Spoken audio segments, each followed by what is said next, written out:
اللهم صل وسلم أشرف الصلاة وتسليم على سيدنا ونبينا محمد الرؤوف الرحيم اللهم صل وسلم وبارك عليه وعلى آله وحين ضرب وجه هذا الحبيب على يد السماوات والأرض له فيهن بدرهم وأمطار جديدة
اللهم صل وسلم أشرف الصلاة والتسليم على سيدنا ونبينا محمد الرؤوف الرحيم اللهم صل وسلم وبارك عليه وعلى آله وحين قرب أوان وطن هذا الحبيب أعمال السماوات والأرض ومن فيهن barusan kita saksikan bersama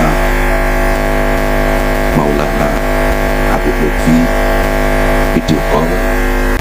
Nampaknya beliau masih ada tugas kenegaraan di ibu kota provinsi Jawa Tengah. Ada Pak Jokowi di sana.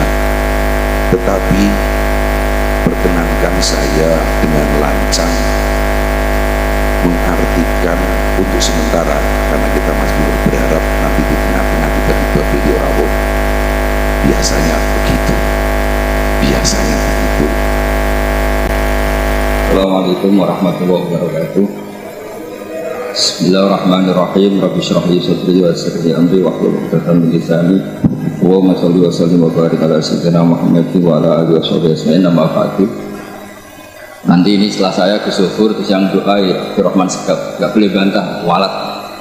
Sudah otoritatif ya.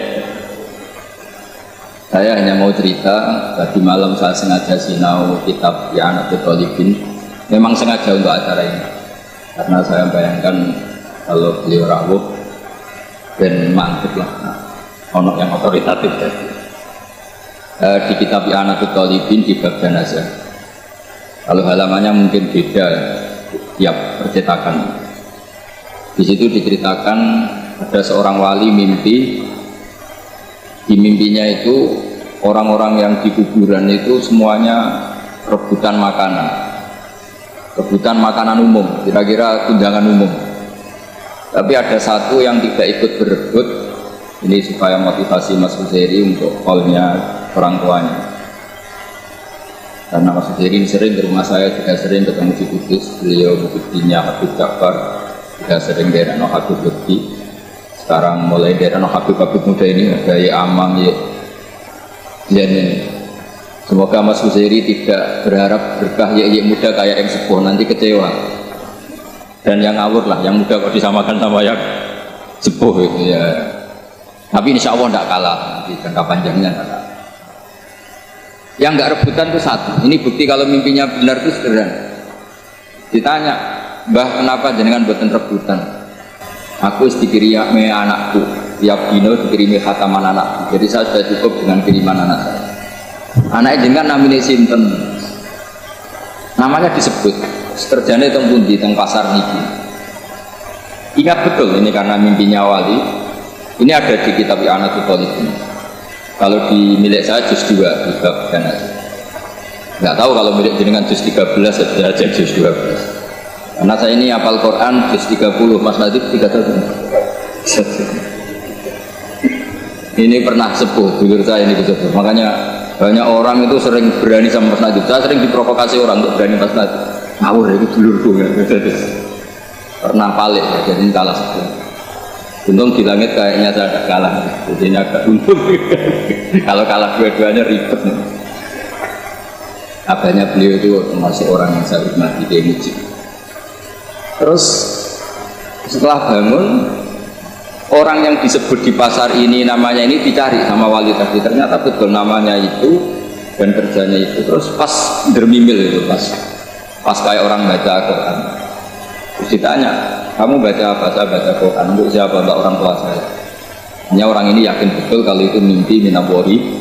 Nah, karena kita tahu dalam riwayat yang terkenal sekali Ru'yal Mu'min Bis'un min sittatin wa arba'ina juz'an minan nubuwah. Jadi kalau mimpi itu otoritatif, mimpinya orang-orang soleh itu 46 juz dari minan nubuwah. Ya setelah nggak ada teropong ke langit, sebetulnya Ru'yal Mu'min ini masih otoritatif bagi orang-orang yang soleh. Sudah akhirnya beliau yakin betapa pentingnya ngirim doa ke orang. Dan setelah sekian bulan, ternyata mimpi lagi si orang tua ini ikut berebut makanan umum. Nanti bisa dicari di anak bagian aja. Akhirnya ditanya, Mbah lanjutan saat ini kalau derek berebut, si ngirimnya aku serawono. Hari itu juga dicari, ternyata yang ngirim ini sudah meninggal. Yang anak muda ini sudah meninggal. Maka ini pelajaran bagi kita bahwa penting sekali seorang anak itu ziarah atau mendoakan orang tua. Saya ini modern sekali dalam hal-hal tertentu. Mulai kecil itu ziarah ke mbah saya namanya Mbah Nur sama banyak bapak. Dan mbah saya itu juga orang luar biasa, nggak pernah keluar kamar, tirakat. Saya berani cerita mereka diputus sama ngaji, jadi kita mbah itu mandi. Saya itu punya mbah itu ahli tirakat semua. Kadang saya cerita ya isin, bapak saya namanya Nur Salim bin Nur Sam, itu ya ahli tirakat. Bapak saya yang dari ibu saya itu namanya sama dengan namanya Nabi Musa Yohanit, ibunya Nabi Musa Yohanit binti Siddiq, juga orang-orang sementara. Itu mulai dulu tidak ziarah. Setiap ziarah saya masih kecil, mesti bapak ngendikan gini, dong umpam.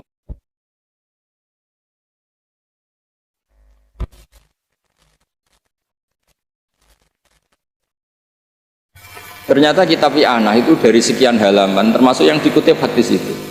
Siapa yang ziarah ke orang tuanya, kemudian mengistighfari, kemudian baca Quran, maka yang andekan di dunia belum baron liwalidayhi, belum baik pada orang tuanya, nanti ditulis menjadi apa? Baik. Bahkan status dia misalnya akon liwalidayhi, menyakiti orang tuanya, status itu dihilangkan dan menjadi berstatus baron liwalidayhi.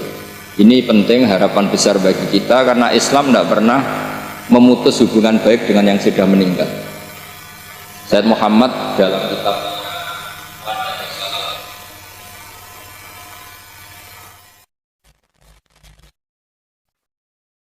di Amalil Ghair, contohnya itu banyak sekali, sampai lupa saking banyak. Tapi saking banyak saya hafalnya ya banyak, saking banyaknya jadi hafalnya juga banyak, saking banyak. Kalau ada orang yang mengatakan doa tidak sampai ke masjid, Sayyid Muhammad membuat sekian contoh intifa di Amalil Ghair. Satu tentu pakai ayat yang populer tadi, walladzina amanu wattaqatum dzurriyyatuhum biimanin alhaqna bihim dzurriyyat. Jadi misalnya swargane Amang ini mestinya kelas C gitu, gara-gara cucunya pakai muqaddam nyari-nyari akhirnya ikut kelas A. Mas Nadib juga gitu, gara-gara putune Raden Asnawi mestinya ya swargane kelas apa Mas? Z. Gara-gara Raden Asnawi nyari-nyari akhirnya dinaikkan ke putuku nanti. Artinya ini kan tidak amal kamu, gara-gara amal bah-bah kamu alhaqna bihim dzurriyyatahum, yang kelas surganya kelas mungkin kelas C jadi kelas A karena mbah. Di antara yang diceritakan Sayyid Muhammad adalah ketika Nabi Khidir ngurusi seorang gulam, itu belum punya prestasi, masih anak-anak. Nabi Khidir kenapa mau mengkhidmati anak ini? Hanya pertimbangannya wa kana abuhuma sholih, karena orang tuanya orang-orang soleh. Makanya saya menghormati Gus Zofur itu bukan sekedar beliau putra guru saya, bukan sekedar karena teman saya. Saya ini orang Quran, orang yang harus mengimani bahwa menghormati anaknya guru, putra guru, atau menghormati para habaib ini bagian dari ajaran Al-Quran. Karena Quran saja, Allah saja menghormati orang yang turunannya orang-orang apa? Soleh. Makanya di kitab Sajaratul Ma'arif diterangkan bab menghormati seseorang karena keluarganya. Dan yang dijatuhkan itu wakana abuhuma soleh. Itu kata Sayyid Muhammad itu banyak riwayat mengatakan tuh abuhuma as-sabi'. Jadi itu mbah dari dua gulam ini yang ketujuh. Jadi bukan bapak langsung, tapi mbah-mbahnya itu efek kesalian mbahnya itu sampai segitu. Beliau membuat contoh lagi syafa'atu Rasulullah SAW di ahli kabair. Orang-orang pendosa itu kan amalnya tidak banyak, bahkan yang banyak itu kesalahannya. Tapi nanti dapat syafaatnya Rasulullah. Karena kan memanfaatkan amalnya orang lain. Yo, ada sekian contoh. Terus yang paling masyhur tentu wa makana wa li'aqibahum wa anta fihi. Ini ketika ada orang soleh di situ, pasti adab yang akan jatuh tidak jadi jatuh ya karena orang lain. Lalu Bangun ngendikan dari sekian contoh itu, saya masih ingat betul Dewi Bangun. Wis kowe aja terus percaya wong liya ya ora piye Wahabi atau kelompok tertentu dalile wa alaisa lil insani ila masa. Saiki saya masih ingat kalimatnya Mbah Mun. Ini tidak saya rubah. Intaha bi hurufi bukan intaha bi tasarruf. Kata Mbah Mun, dawuh wis ngene ae tengah-tengah. Pokoke nek ana wong kok syafaat Rasulullah piye-piye duwe masalah yaiku iman. Meskipun adnal iman, meskipun miskalu dan tapi terus bila ikiyah duwe patut untuk syafaat mergo duwe iman. Jadi kelompok itu piye dalile wis kadung Quran wa alaisa lil insani ila napa masa. Lah saiki sa'il mukmin yo imane itu. Sama misalnya saya kok nanti dapat syafaat mbah saya. Piye aku iku santri. Sama dengan sedanten misalnya mahabbah Habib Uti, piye mahabbah gak adawah. Nah itu kan milik kita, sa'yu kita. Nah itu sudah layak, sudah pantas untuk amal-amal yang dibutuhkan oleh orang-orang akabirun atau orang-orang tokoh-tokoh. Suwun kita di anak ini diimani. Pulau piyambak niki boten cerita dunia mutasyafah. Pulau piyambak niku sering ngalami lali ramate kayak bulik-bulik niku dipetuki sering dipetuki teng mimpi. Nah bapak kula malah jarang metu kula kados mun aman karena beliau itu hafal Quran gak hafal Fatihah. Bapak kula ngaose teng buyut kula teng Mbah Beji teng Mbah Dola. Niku cita-cita terbesar iku hafal Quran gak Fatihah. Alhamdulillah kesampaian. Bapak kula niku jarang masuk kula latih Fatihah mboten nate metu. Dia tetep santai mau. Nek sing ngerti dibule napa minduan-minduan iki kok kurang. Yen mungkin hafalin namung disama napa seperti mboten kertas iki. Lan ini kula niku iya Mas Ladi jadi bapak ku aman. Ini cerita terus mungkin dengan yang pernah mondok saya lihat di kitab anak itu saya pilih anak jadi saya tadi baca dulu satu kita tahu sanad kita paling hanya 6 misalnya saya Mbah Mun, Mbah Zubair, Kiai Fakih Mas Kumambang, Kiai Mahfud Fatur Musi terus saya Habib Bakar Nopo satu saya pilih kalau pakai sanad Mbah Gus Zofur ya sama saja dekat. Mbak Mun, Mbak Zubair, Mbak Ahmad punya guru namanya Sayyid Umar. Sayyid Umar ini kakaknya Sayyid Habib Bakar Allah. Sayyid ini. Jadi terus hal ini bukan gagah-gagahan, juga bukan hukum adat, tapi ada pembenarannya dari kitab-kitab semua kabar. Di antaranya kitab Anatut. Mau temawon mengenai tersangka itu terus bersyukur. Di mau Habib Uti pun video call sebelum ada acara kenegaraan kita legowo karena beliau akan melakukan sesuatu yang mungkin lebih maslahat supaya kita semua legowo dan beliau tadi alhamdulillah saya mendikan sama Gus Zofur sama Yakub Rahman Segaf sama Mas Nadib sama Iksen semuanya dapat doa dari beliau semuanya semoga dapat doa beliau. Assalamualaikum warahmatullahi wabarakatuh.